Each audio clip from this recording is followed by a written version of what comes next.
Chelsea Football Club is smiling because Mark Cucurella is finally starting to look like he's worth 52 million and a lot of people are starting to eat their words. Then you've got Conor Gallagher and Cole Palmer being with England and England absolutely embarrassing themselves. But I'm telling you right now, Cole Palmer needs to start to play. Furthermore, the final one, Mudryk has finally turned up at the Euros, well that's according to some people, and led his country to a victory. Chelsea fans must be super excited because people are calling it a masterclass. Some people saying he had a disaster class. I'm going to tell you what the game was really like because people love to exaggerate. And finally, the Copa America is starting. 5 Chelsea boys at the tournament. I'll tell you when to keep an eye for them. We'll get into it. We'll get some predictions. Today is a non-transfer window video. How nice is it to actually not talk about transfers and actually talk about players we actually own and players that we can look forward to and see them develop. So videos like this don't tend to do the best purely based on the fact that people aren't as excited. So the people that are watching, do me a massive favor, hit that like button because you guys are the real ones. Secondly, if you made it this far, you have become a real one because you're clearly enjoying what you're seeing and you're gonna subscribe because we're only 300 away from 35k. So come on, start subscribing. And now let's move on with the video. I want to start with England because it's the one that's closest to home. It's the one I live in London, so we got to talk about the English. We got to talk about the Brits. It's not looking good, bruv. It's not looking good, geezer. It's not looking good, fella. At this moment in time, it's not looking very good. It's the England that I've grown up knowing. Like, the reality is, the last 3 tournaments is not the England that I'm used to knowing. Like, for those of you that are just kind of young and these are your opening memories, these are the good days, man. Get into a final of a Euros, get into a semi-final of a World Cup. I've never seen this in my lifetime, and I'm only 28 years old. So the reality is, are we just regressing back to who we were back in the day? Because at this moment in time, it's not being good at all, mate. I think we've got a massive coaching issue. And a lot of people are going to say, no, Alex, it's the players. And I'm going to tell you guys, how bad have Chelsea looked this year? How bad have Chelsea looked in the past when we just didn't have coaching? And then all of a sudden, Thomas Tuchel comes in and Rudiger looks absolutely amazing. Christensen looks amazing. Or, you know, when Pochettino came in and decided to actually do some work and change some tactics, Cucurella started looking good. Gallagher dropped deeper. All of a sudden, he looks good. You got Caicedo doing his role and looking good. Coaching matters. Guys, I've said this on many occasions and I'll say it again. Coaching is imperative. 90% of players are only as good as the system that they play in. The other 10%, they're just absolutely world-class players. You put them wherever, whenever, they'll just carry a team, right? The Neymars, the Hazards of the world, the Messis, the Ronaldos, in their prime, you put them in any system, they become the system. The other 90% of players, they need a system. And the reality is, when you look at this Chelsea team, this England team, they're not very good. And you saw Declan Rice, all his deficiencies started glaring. And that's a coaching issue. Arteta doesn't allow those deficiencies to come out. Put Jorginho next to him. We've got Wharton and Kobe. Guess what? Neither one of them's playing. We're going to play Trent there, someone that wants to play the Hollywood pass every time. No one's showing for the ball. Then he puts Conor Gallagher on and people are getting upset. Oh, Conor Gallagher can't do anything. Well, of course Conor can't do anything. It's not his game. You've basically got 2 of the same player. Declan Rice and Conor Gallagher want to do the same job. They want to run around, they want to get the ball, and they want to move it forward as quick as possible, or they want to carry it forward. They are not in the team for their passing attributes. They're in their team for their work ethic, the tenacity, and the grit and grind. All footballing physical aspects, not technical aspects. Neither one of them is a technical footballer. People think as Conor Gallagher and Declan Rice can take a corner, they are technical players. Nah, they can strike a ball. They're football players. Well done, you can strike a ball. For me, England need to get Kobe Mainoo or Wharton into that team. Furthermore, get Palmer into the team or get Gordon in the team. Mate, stop playing the names. Gareth, you get paid money to make the difficult decisions. Your job is to make difficult decisions. You've got a rich array of talents. And sometimes, you know, when you go to a restaurant and the buffet's so good and you end up going for everything, you don't really enjoy anything. And this is what we've got here. We've got Cole Palmer and Gordon that should be starting, in my opinion, based on the seasons they've had. And yet they're not going to get a look in because Saka's there already. You've got Jude Bellingham, who has to play because he plays for Real Madrid apparently.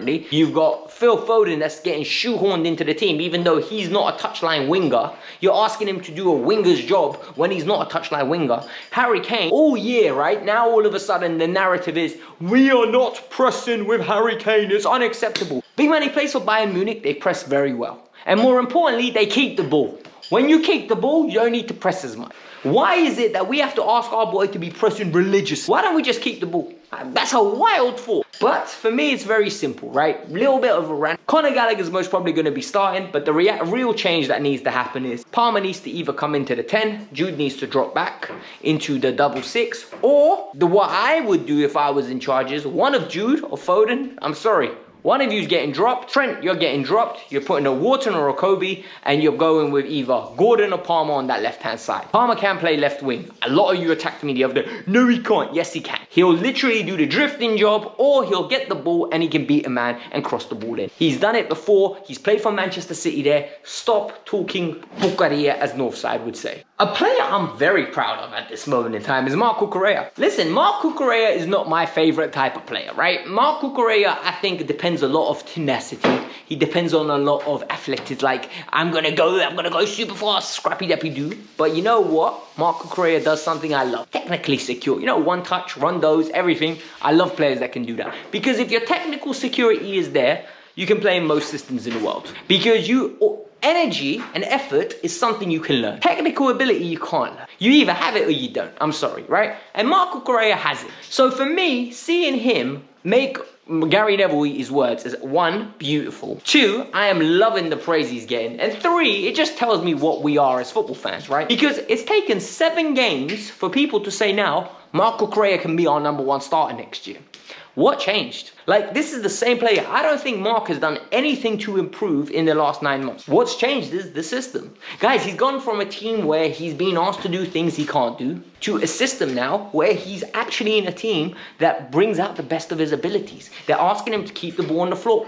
Yesterday against Italy, where they won 1-0, Marc Cucurella went home, got the keys out of his pocket, got the wallet out of his pocket, got Chiesa's soul out of his pocket, because man told him, I snatched your chain and your soul. And more importantly, what Marc Cucurella did was, he actually overlapped. He put crosses in.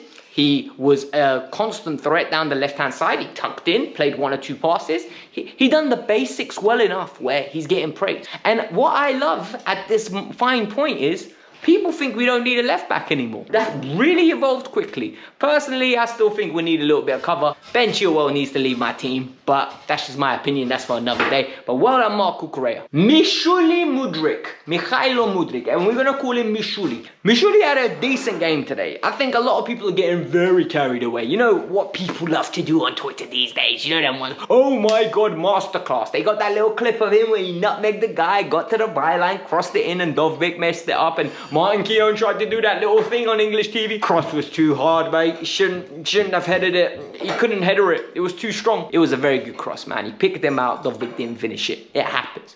But what I want to talk about is how mixed we are in the way we watch games. And I'm going to give you an example of Rafael Leão the other day, right? So I was watching the Portugal game. Rafael Leão, in my opinion, first half was really good. I thought, old school winger's job, got the ball, took his man on, beat him 4 times out of 6. You're not going to beat him every time, right?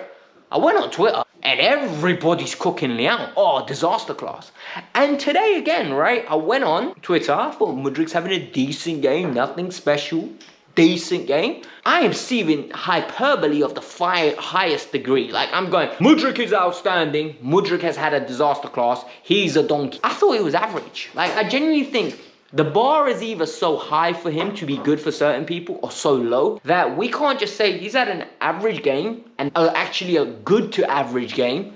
Well done, good victory. We want to see you build on. And that's literally it. Because if you wanted to analyze his game today, he had that one little instance where he nutmegged the guy and put the cross in. The other one for the actual goal where he carried the ball well. He passed it behind Dovbyk. Dovbyk recovered it. Zinchenko, cross, good goal. He had a few shots. He had a decent game. I just don't think Ukraine are that good. Like, I think people want him to become Ballon d'Or Mudryk. I don't think that's him. I don't think he's got the capabilities to be that guy. I think that De Zerbi quote is absolutely killing it. But personally, he had a good to average game. Well done. Now you guys win your next game and you're through to the last 16, and that's a great achievement for the Ukraine. And that's a great achievement for Mudryk as their best player. So well done. We keep it stepping on to the next game. The final piece of news is on the Copa America. Firstly, I love the Copa America because what I like about the Copa America is what people think of it is completely different to what it really is. So people always think, oh, Brazil, Argentina,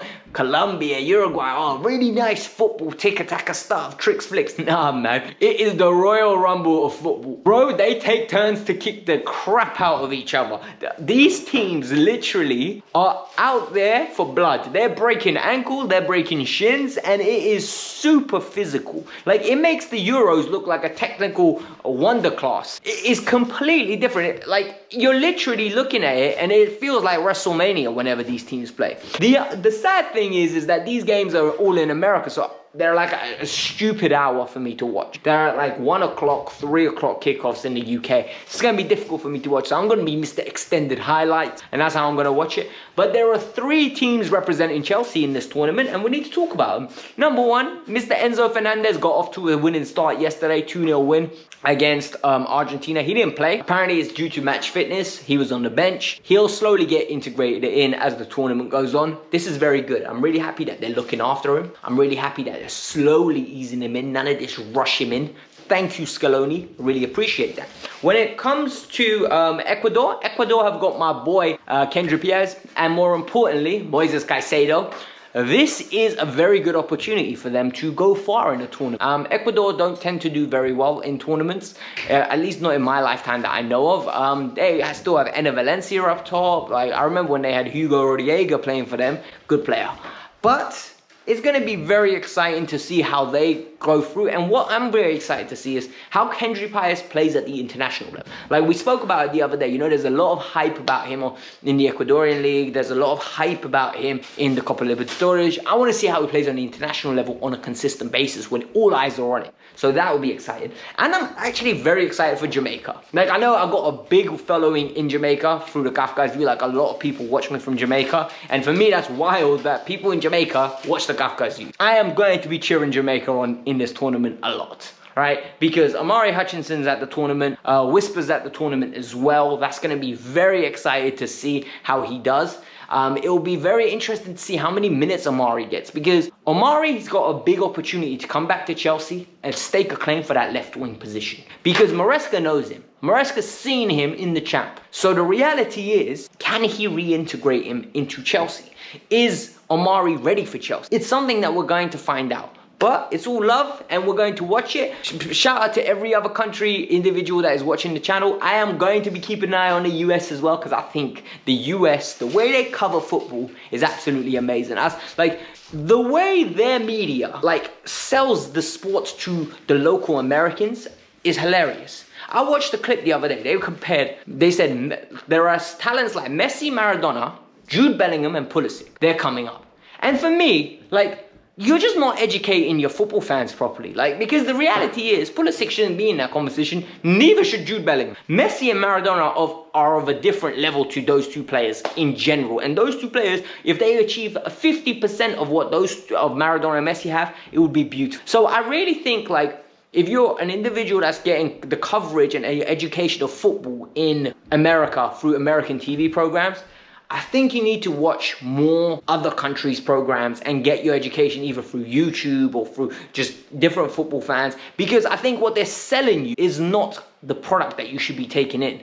I was listening to another podcast the other day and they were explaining how the US have a great chance to get to a semi-final in this tournament. And I asked, how? What evidence have we seen? I don't think this US squad is as good as the squad from 4 years ago. I don't think they're as good as the team in Qatar. The team in Qatar was class. I actually think the team in Qatar had very good pieces that could make it work. However, people are going to say, oh, Alex, you're hating. I'm not hating. I'm just being realistic. I genuinely do not care who wins the Copa America. I just want the best team to win it. And if the US win it, so be it. But I just think the coverage that certain networks give to the American fan is not doing the service of what the sport requires, my personal opinion. But it is what it is. Hit the like button, subscribe to the channel, let me know your thoughts. I really did trigger some people, didn't I, with that comment? I maybe shouldn't have said that. Peace out, I'm out. Bye.